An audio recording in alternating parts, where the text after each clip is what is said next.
అపర్ణ, కాసిని కాఫీ చుక్కలు తీసుకురావే. అలాగే అత్తయ్య. కావ్య, ఏంటత్తయ్యా? 2 కాఫీలు తీసుకురామ్మా. సరే అత్తయ్యా. అదేంటే నేను నీకు చెప్తుంటే నీ కోడలికి చెప్తున్నావేంటి నువ్వు?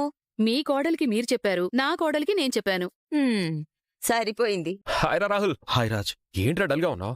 నిన్న జరిగింది ఇంకా మర్చిపోలేదా? జరిగింది మర్చిపోకపోతేనే భవిష్యత్తు మీద భయం ఉంటుంది కదా రాజ్. రే, అదంతా వదిలేరా. లైట్ తీసుకో, హ్యాపీగా ఉండు. కళావతి, ఏం చేస్తున్నావు? బట్టలు ఉతుకుతున్నాను. అబ్బో, భలే చెప్పావు. మీకేం కావాలో చెప్పండి. ఏమిస్తావేంటి? నెత్తి మీద ఒక ముట్టిక ఇవ్వనా? అంత ఆఫర్ మనకొద్దు గాని మరి ఏం కావాలంట? నీ లిప్పుని తాకిన కప్పుతో ఓ కాఫీ కావాలి. ఏయ్, కిచెన్ అంటే వైలెన్స్ కాదు, రొమాన్స్. అది కూడా తెలీదా? తెలీదు, కానీ తమరెందుకొచ్చారో తెలుసు. చెప్పాను కదా, కాఫీ కోసం అని. కాఫీ కావాలంటే హాల్లో నుంచి అడగచ్చుగా. అంటే ఇక్కడికొచ్చి నీకు సాయం చేద్దామని. వేషాలేయకండి, వెళ్ళి ఫ్రెష్ అప్ అవ్వండి. రే రాహుల్, రోజూ నువ్విలా ఇంట్లో శిలా విగ్రహంలా కూర్చొని ఉండకపోతే ఆఫీస్కి వెళ్ళి ఏమైనా పనులు చూసుకోవచ్చు కదా. ఇంకా వాడు ఆఫీస్కొస్తే పనులన్నీ జరిగినట్టేలే. నిజమే అన్నయ్య, వీడే పనిచేస్తే దారిలో పెడతాడో అస్సలు అర్థం కావట్లేదు. ఏ పని చేసినా చెయ్యకపోయినా నీ వెంట తిరిగే పని మానుకుంటే అంతా బాగానే ఉంటుంది. బాగా చెప్పావు అపర్ణ. మనింటికి పోలీసులు వస్తున్నారు. ఏంటెస్సీ గారు ఇలా వచ్చారు? ఏంటెస్సీ గారు, ఎవరు కావాలి? ఇక్కడ రాహుల్ ఎవరు? వీడు మళ్ళీ ఏం చేసి చచ్చాడు? వీడి గురించి అడుగుతున్నారేంటి? నేనే సార్. ఏంటి sir? Constables, arrest him. SI గారు, ఏం జరిగిందండి? మావాడు ఏం చేశాడని అరెస్ట్ చేయమంటున్నారు? అతను మర్డర్ చేశాడు. మర్డరా? ఏం మాట్లాడుతున్నారు ఎస్ఐ గారు? రాహుల్ అనే ఇతన్ని అరెస్ట్ చేస్తున్నామంటున్నాను. అదే, ఎందుకు అని అడుగుతున్నాను సార్. కుయిలి అనే అమ్మాయి చనిపోయింది. ఇతను కుయిలిని కొట్టడం వల్లే తను చనిపోయిందని ఆమె భర్త కేసు పెట్టాడు. ఎస్ఐ గారు, మీరేదో తప్పుగా మాట్లాడుతున్నారు. మావాడు ఎవరినో చంపడం ఏంటి? మీరు ఎవరిని చూసి ఎవరో అనుకుంటున్నారు? ఇంకా మాకు సైట్ రాలేదమ్మా. ఆధారాలు లేకుండా అరెస్ట్ చేసే అవసరం మాకు లేదు. కానిస్టేబుల్స్, చూస్తారని తీసుకురండి. ఎస్ఐ గారు, ఒక్క నిమిషం. ఎక్కడో ఏదో పొరపాటు జరిగింది. మావాడు మనుషుల ప్రాణాలు తీసేంత చెడ్డవాడు కాదు. అది తేల్చాల్సింది మీరు కాదు, మేము. నీకు కుయిలి అనే అమ్మాయి తెలుసా? తెలుసా? తెలుసు. నిన్న నీకు కుయిలికి గొడవ జరిగిందా? అది గొడవ జరిగిందా లేదా? జరిగింది. ఆ గొడవలో నువ్వు తనని బలంగా కొట్టావా? లేదు, అంటే నేను ఆ టైంలో కొట్టావా లేదా?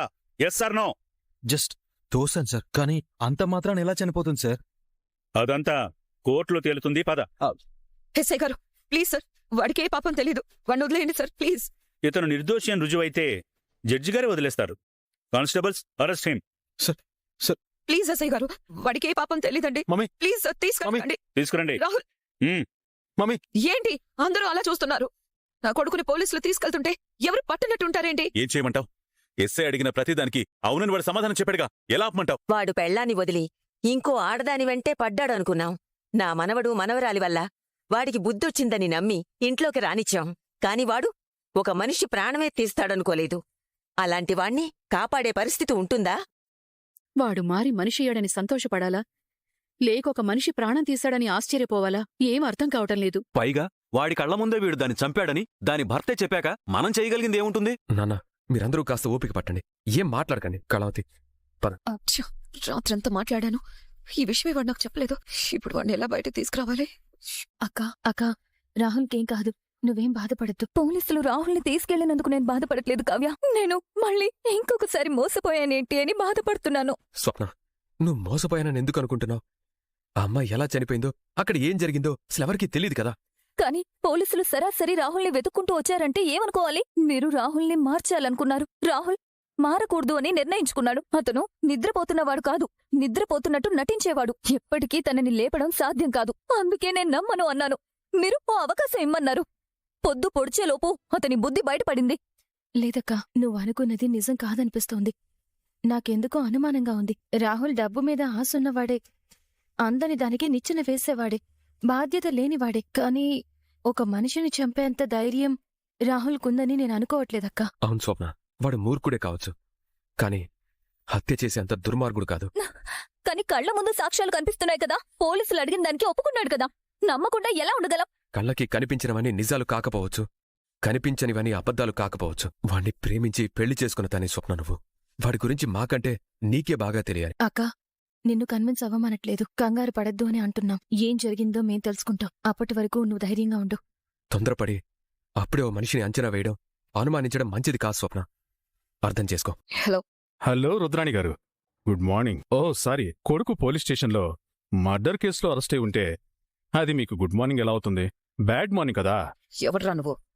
ఫోన్ చేసి పిచ్చి పిచ్చిగా వాగుతున్నావు. ఏంటి మేడం ఇది? నేను మీతో అంత రెస్పెక్ట్గా మాట్లాడుతుంటే మీరింత అమర్యాదగా మాట్లాడడం కరెక్టా చెప్పండి? ముందు నువ్వెవరో చెప్పు. మర్యాద ఇవ్వాలా వద్దా అనేది నేను డిసైడ్ చేస్తాను. మీ కొడుకు చంపేసిన కుయిలీ భర్తని మేడం. ఏంటి మేడం, నిజం చెప్పగానే నోట మాట పడిపోయిందా, లేక ఏం మాట్లాడాలో అర్థం కావట్లేదా? నువ్వు నాకెందుకు కాల్ చేశావా అని ఆలోచిస్తున్నాను. మీరు నిజంగా సూపర్ మేడం. డైరెక్ట్గా పాయింట్కి వచ్చేశారు. రాహుల్ మీ గురించి చెప్పిందంతా నిజమే. మీరు చాలా తెలివైన వాళ్ళు. నా కొడుకుని అన్యాయంగా ఇరికించింది కాకుండా ఇప్పుడు నన్ను బెదిరించడానికి ఫోన్ చేశావా? బెదిరించడానికి కాదు మేడం, మీతో ఒక డీల్ మాట్లాడడానికి ఫోన్ చేశాను. డీలా? ఏంటది? చూడండి మేడం, నేను కూడా మీలాంటి వాడినే. చాలా ప్రాక్టికల్గా ఉంటా. ఈ బంధాలు బంధుత్వాలు అంటే నాకు పెద్ద రెస్పెక్ట్ లేదు. అందుకే మీకు కాల్ చేశాను. కొంచెం అర్థమయ్యేలా చెప్తావా? మీ వాడు నా భార్యని చంపుతుండగా లైవ్లో తీసిన వీడియో నా దగ్గర సాక్ష్యంగా ఉంది. అది గనక పోలీసులకిస్తే కోర్టులో మీ వాడికి యావజ్జీవ శిక్ష పడుతుంది. కానీ మీ కొడుకి శిక్ష వేయడం వల్ల నాకొచ్చిన ప్రయోజనం ఏం లేదు. నా భార్య ఎలాగో చనిపోయింది. ఏం చేసినా తనని తీసుకురాలేను. అందుకే మనిద్దరం లాభం పొందేలాగా నా దగ్గర ఒక డీల్ ఉంది. అర్థమైంది. కోర్టులో నువ్వు ఆ వీడియో చూపించకుండా ఉండాలంటే నీకెంత కావాలి? ఇది మేడం తల్లికున్న ప్రేమంటే. కొడుకు తప్పు చేసినా కాపాడాలనుకుంటున్నారు చూడండి. You are really great. సరే, ఇవన్నీ పక్కన పెడితే నాకు మీరు 2 కోట్లు ఇస్తే మీ కొడుకు నిర్దోషిగా బయటకొచ్చేస్తాడు. 2 కోట్ల? ఏంటి మేడం అంత షాక్ అయ్యారు? మీకున్న ఆస్తికి అది జస్ట్ పీనట్స్ అని నాకు బాగా తెలుసు. కన్న కొడుకు కంటే డబ్బెక్కువ కాదు కదా. ఈ రోజు మీ వాణ్ణి కోర్టులో ప్రొడ్యూస్ చేయబోతున్నారు. ఆ లోపు నేను చెప్పిన డీల్కి మీరు ఒప్పుకుంటే మీ కొడుకుని మీరు కాపాడుకోవచ్చు. లేదంటే ఆ వీడియో కోర్టులో చూపించేస్తాను. బాగా ఆలోచించుకొని డిసిషన్ చెప్పండి. ఉంటాను. బా. అన్నయ్య, అమ్మా, వదినా, ఏమైందే? ఎందుకలా అరుస్తున్నావు? ఆ రాహుల్ చేసిన పనికి పిచ్చిగాని పట్టిందా ఏంటి? అవునన్నయ్య, నిజంగానే పిచ్చి పట్టింది. నా కొడుకుని ఎలా కాపాడుకోవాలని పిచ్చి ప్రయత్నాలన్నీ చేస్తున్నాను. తప్పు చేశానని వాడే ఒప్పుకున్నాక ఇక శిక్ష పడకుండా ఎలా ఉంటుంది? ఏం చేసినా వాడిని మనం కాపాడలేం. అన్నయ్య, కాపాడుకోవచ్చు అన్నయ్య. దానికి నాకు ఒక అవకాశం దొరికింది. ఏంటత్తయ్య అది? ఆ కుయిలి మొగుడు నాకు కాల్ చేశాడ్రా. వాడి దగ్గర రాహుల్ చంపుతున్నట్టుగా వీడియో ఉందట. అది గనక కోర్టులో సబ్మిట్ చేస్తే రాహుల్కి శిక్ష పడుతుంది. అది వాడు కోర్టులో ఇవ్వకుండా ఉండాలంటే 2 కోట్లు డిమాండ్ చేస్తున్నాడు. 2 కోట్ల? ఇప్పుడు వాడు అడిగినట్టు ఆ 2 కోట్లు ఇచ్చేసి ఆ వీడియో డిలీట్ చేసేస్తే నా కొడుకుని శిక్ష పడకుండా ఈ కేసు నుంచి బయటపడేచ్చనయ్యా. నువ్వే ఆ డబ్బు సాయం చేసి నా కొడుకుని కాపాడనయ్యా. ప్లీజ్ అన్నయ్య. ఏంటే నువ్వు కూడా అలా మౌనంగా చూస్తున్నావు? నీ మొగుడిని కాపాడుకునే అవకాశం దొరికింది. నేనొక్కదాన్ని పిచ్చిదానిలాగా వాగుతుంటే నువ్వే మాట్లాడవేంటే? వీళ్ళందరూ అనుకుంటే నా కొడుకుని కాపాడొచ్చు. అంటే ఏంటే నీ ఉద్దేశ్యం? ఆ రాహుల్ తప్పు చేసి ఒక అమ్మాయిని చంపేస్తే డబ్బులు లంచంగా ఇచ్చి వాణ్ణి కాపాడాలా? తప్పు చేసిన వాడిని కాపాడ్డం, దొంగ సాక్ష్యాలు సృష్టించడం 2 నేరమే. అన్నయ్య, ఇక్కడ తప్పు చేయంది ఎవరన్నయ్యా? ఎప్పుడో ఒకప్పుడు ఎవరో ఒకరు తప్పు చేస్తూనే ఉంటారు. ఇప్పటివరకు మీలో ఒకరు కూడా తప్పు చేయలేదా? తప్పు చేయడం వేరు, ఒక మనిషిని చంపడం వేరు. రాహుల్ గురించి మీ అందరికీ బాగా తెలుసు. వాడు అదేదో ఆవేశంలో చేశాడు. అంత మాత్రాన వాడి జీవితం మొత్తం జైల్లో మక్కిపోవాలా? ఇంతమంది ఇంత ఆస్తి ఉండి కూడా వాడు శిక్ష అనుభవించాలా? నాన్నా, నువ్వైనా చెప్పు నాన్నా. నా కొడుకును కాపాడమని చెప్పు నాన్నా. నువ్వు చెప్తే అన్నయ్య వింటాడు. అర్థమైంది నాన్నా, బాగా అర్థమైంది. మీరెందుకు మౌనంగా ఉంటున్నారో నాకు బాగా అర్థమైంది. నేను మీ కడుపును పుట్టలేదు. అన్నయ్యల్లా నేను మీ రక్తం కాదు కాబట్టి మీరు మౌనంగా ఉంటున్నారు. అంతే కదా? రుద్రాణి, హద్దు మీరు మాట్లాడుతున్నావు.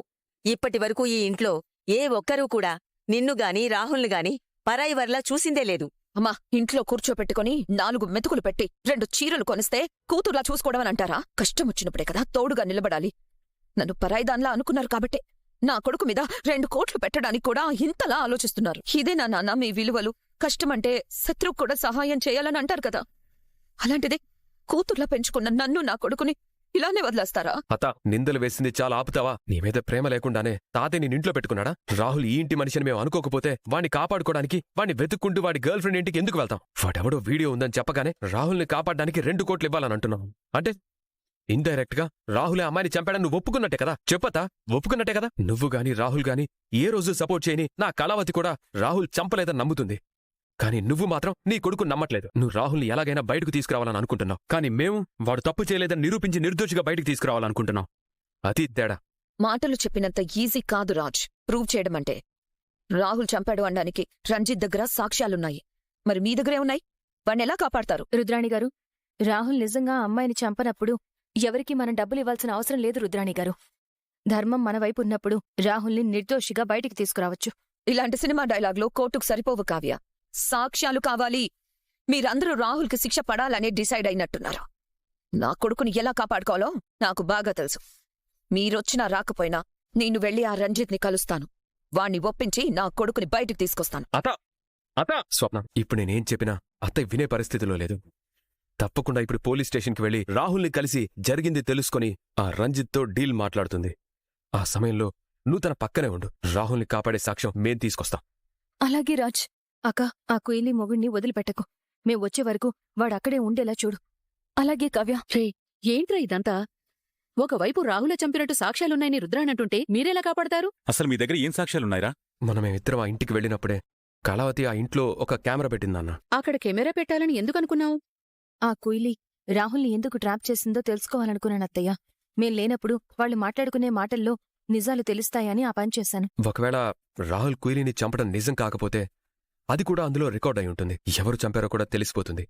ఆ నమ్మకంతోనే రుద్రాణి అత్తయ్యతో వాడికి డబ్బులు ఇవ్వద్దని చెప్పాను. కానీ అత్తయ్య వినిపించుకోకుండా వెళ్ళిపోయింది.